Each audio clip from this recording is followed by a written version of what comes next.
Good day, welcome to our virtual discussion in Philippine politics and governance. For this video, let's talk about the executive branch of government. So basically, ang ating branches of government ay tatlo, no? So we have the legislative, executive, and judiciary. But for the meantime, focus muna tayo sa executive branch. Then, for the succeeding videos, we will discuss more about legislative and judicial branch of government. Generally, when we say executive department, it is the one that is responsible for the execution and enforcement of the law. Now, sila yung nagpapatupad and they make sure na yung mga batas na meron ng isang estado ay naipatutupad at nagagawa ito ng tama ng ating gobyerno. Okay, so tignan natin, no? Okay, this is a general chart ng ating executive branch of government. So, we all know na our president, the president of the Philippines, pinakamataas o the leader of the executive branch, and it goes down to different levels, no? Okay, so however, we will discuss about it more on local government unit, no? So overview lang naman ito. So let's proceed. 1987 Constitution, the executive powers not defined. Instead, ibinigay yung iba't ibang klase ng power ng chief executive. And these are the military, barrier, control, pardon, budget, and appoint diplomatic. However, no, if you go to further studies, mas marami pa, mas malawak pa yung matututunan ninyo when it comes to the power of the president. But for the meantime, focus lang muna tayo dito, okay? So next, line natin. Okay, let's have first the appointing power under Section 16, Article 7. So the President shall nominate with the consent of the Commission on Appointments. So basically, in appointing power, the President, no, pwede siyang pumili, meron siyang freedom pumili ng head of the executive departments like DOH, DepEd, and other executive departments na meron ng ating government. At the same time, yung ambassador, public ministers, and officers from the armed forces of the Philippines and naval captain. No? However, hindi ibig sabihin na pumili ang presidente na ikaw yung gusto niya or siya yung gusto, automatic doon siya sa position. No?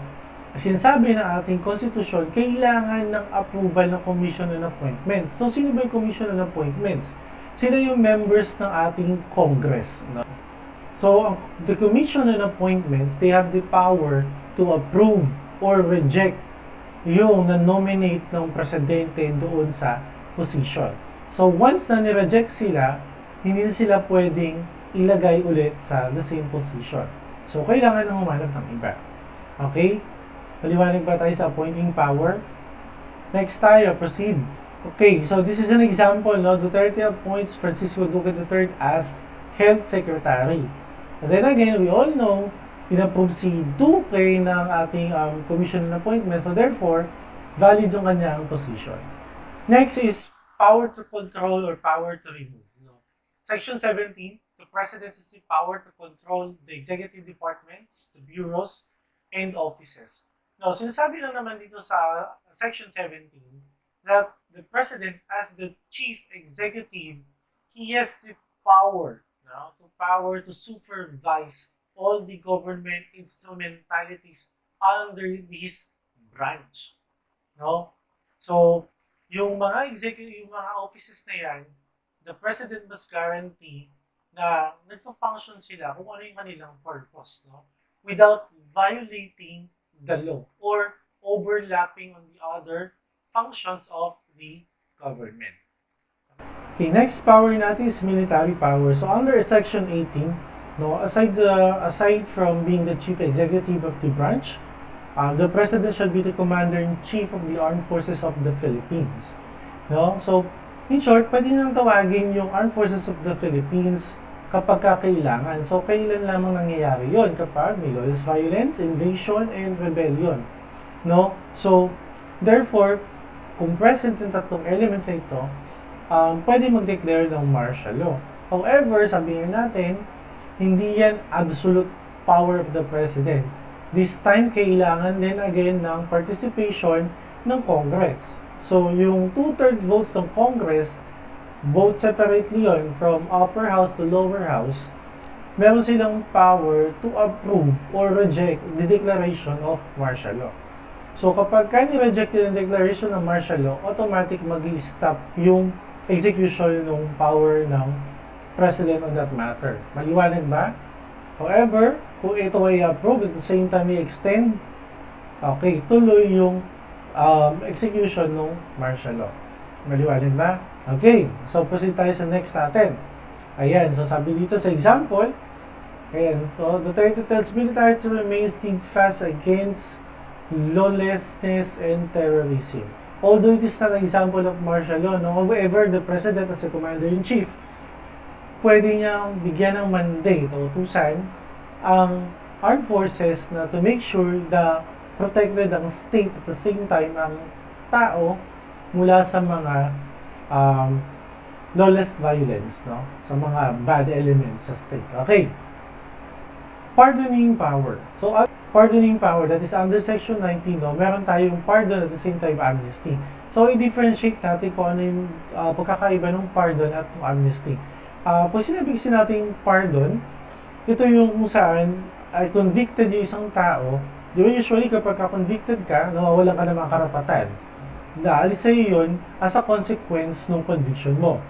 So kapag ikaw binigyan ng pardon ng presidente, lahat ng rights na nawala sa iyo because of your conviction, mare-restore yun. Maliwanag ba? However, no, meron ka pa ding history ng conviction. Tandaan natin yan. Okay? Meanwhile, yung amnesty, it is given to those people na may mga political offenses. Okay, tandaan, political offenses ang amnesty, yung pardons para sa mga criminal offenses din yan. Okay? Yun yung difference, no?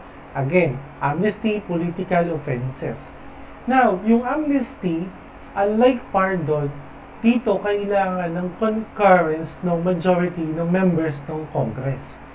So, ang amnesty, ibinibigay ng presidente. However, yung consent o yung concurrence ng Congress kailangan makuha. So, kapag hindi nakuha yung majority ng votes ng issuance ng amnesty, mare-revoke yung amnesty o hindi siya mag-materialize. Unlike sa pardon, hindi kailangan ng participation ng Congress. Maliwanag ba?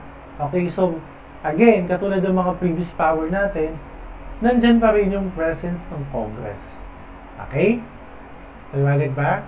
So, pag-uusapan naman natin sa susunod na video. Next, ayan. No, so, 221 prisoners granted parole amid COVID-19 crisis. Okay, so that's one is the execution of pardon power. Next is borrowing power. Now, under Section 20, no, the President may contract or guarantee foreign loans on behalf of the Republic of the Philippines. So, as a head of state, no, yung borrowing power of the President is granted sa kanya ng Constitution. But then again, there are limitations. No, subject ito sa concurrence ng Monetary Board. No, at the same time, kung ano yung provided ng ating batas. Again, borrowing power, hindi ibig sabihin na the President is a borrowing power, unlimited na yung pangunguta. No, hindi, no? Because our Constitution provided such limitations para maiwasan din yung absolute, no? Yung absolute abuse ng power na ito. Maliwanag ba? Okay, so proceed tayo sa next power. Ayan, example. No, so the PH debt swelled to 9.59 trillion as government borrows to more fight for COVID-19. Again, no, as much as possible, dapat yung pag-borrow ng pera is reasonable. Okay?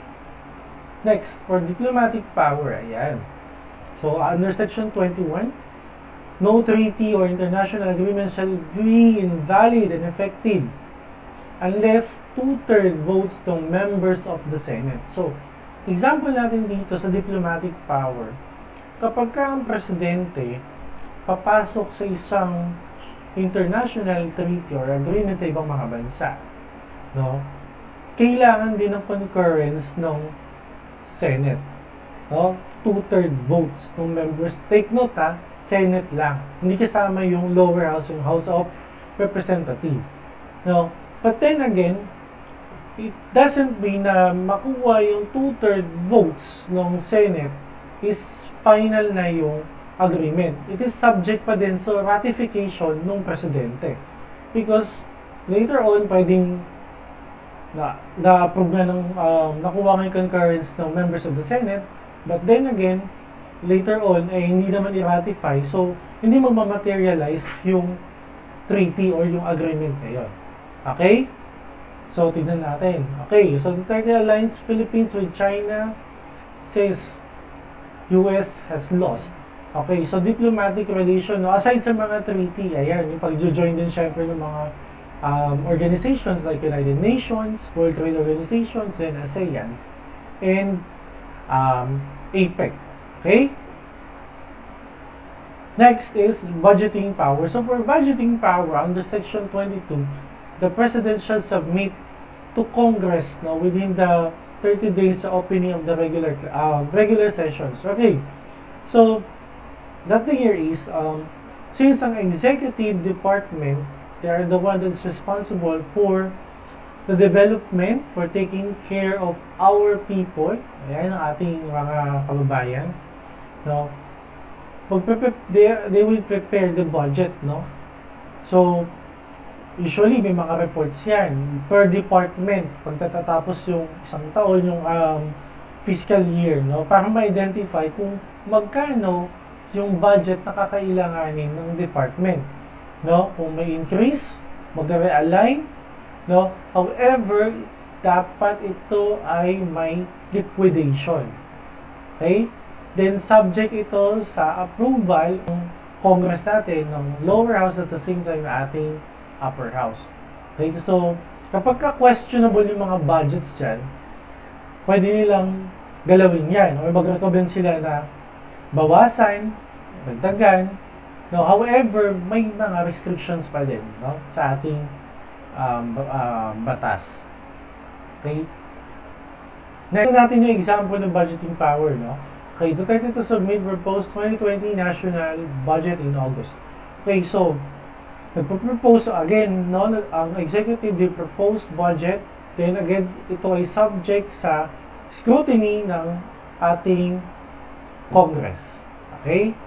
Then eventually kapag na-reconcile, isa-submit, then pipirmahan ng ating presidente para may patupad na, no? Okay. Next. Aside from those power na na-mention natin sa previous part ng discussion natin, no? Sabi ni Supreme Court retired Chief Justice Tatura na there are several other powers that the President may exercise. Number one, special session ng Congress, then approve or veto bills. No, yung pag sinabi sa atin yung veto power, ayan yung nire-reject ng President yung isang bill.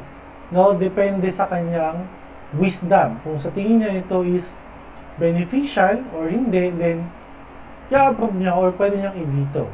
No? But yung veto power, ayan, pwede pa rin niya ma-override ng ating Congress.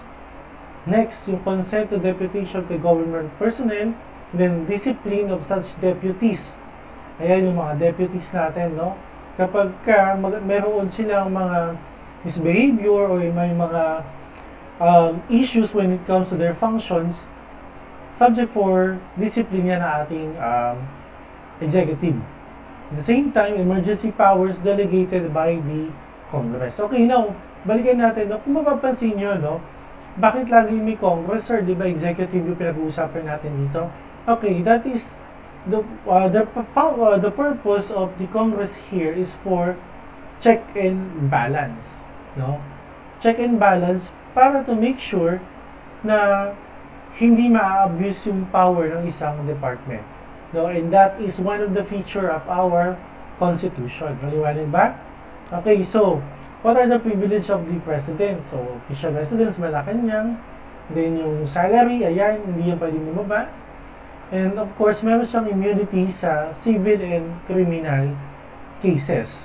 No? As long as yung function niya, ginagawa niya yung function niya in relation to duties. No? Okay. So, balikan natin ayan yung veto power, meron pala dito. Okay, yung veto power. So, yung veto power kasi, it is the refusal of the president to sign a bill. No? Again, sabihin natin, depende sa decision, so wisdom ng president natin, o i-veto niya o hindi, or approve. So, kapag ito ay na-veto, pwede pa naman itong maging batas. Paano? Kailangan ng 2/3 votes ng ating Congress. Vote separately. Magkaibang 2/3 votes galing sa representative, 2/3 votes sa ating Senate. So, kapag na-meet natin yung 2/3 ng vote ng houses, pwede nang maging batas yung na-veto ng presidente. At the same time, kung within 30 days ay hindi napirmahan ng presidente o hindi na-aksyonan ng presidente yung bill na sinabit sa kanya at tatanggap niya ito, automatically magiging batas ito. Maliwanag ba? The question is, sino ang papalit sa presidente kapag hindi niya na ma-perform yung duty? Number 1, it is the Vice President under Section 11. However, hindi naman basta-basta na pwede na sabihin natin, ay, hindi na nakakapag-perform. So, kailangan muna ng recognition. Kailangan ng written declaration na hindi na talaga nakakapag-perform ng duties or ng function si President before take over ni Vice President. Then, si Vice President magta-take over sa position, therefore, yung privilege o yung power of the president ay applicable din sa kanya. Maliwanag ba? Okay. So if in case na mawala din yung vice president, so sino yung possible na pumalit sa next in line? It is the Senate President or afterwards, itong si House Speaker. So yun yung line of succession natin na provided sa ating Constitution. Okay, so maliwanag ba? So, that is our discussion for the executive branch. Actually, when we talk about this executive branch, actually, mahaba yan. However, sabi nga natin, no, overview muna yung ating discussion on this. Discussion actually kasi ng executive department is mahaba yan, no? However, nag-focus lang muna tayo dito sa mga basic, no, kung ano yung dapat natin maintindihan. Because when you take legal education, or nag-aral kayo ng laws, it's more beyond what I discussed here. Okay? So again, if there are questions, ayan, feel free to comment or ask. So, for clarifications, para maayos natin, na-address natin kung meron mang issue or problem. So, yun lamang, no? Maraming salamat. Thank you.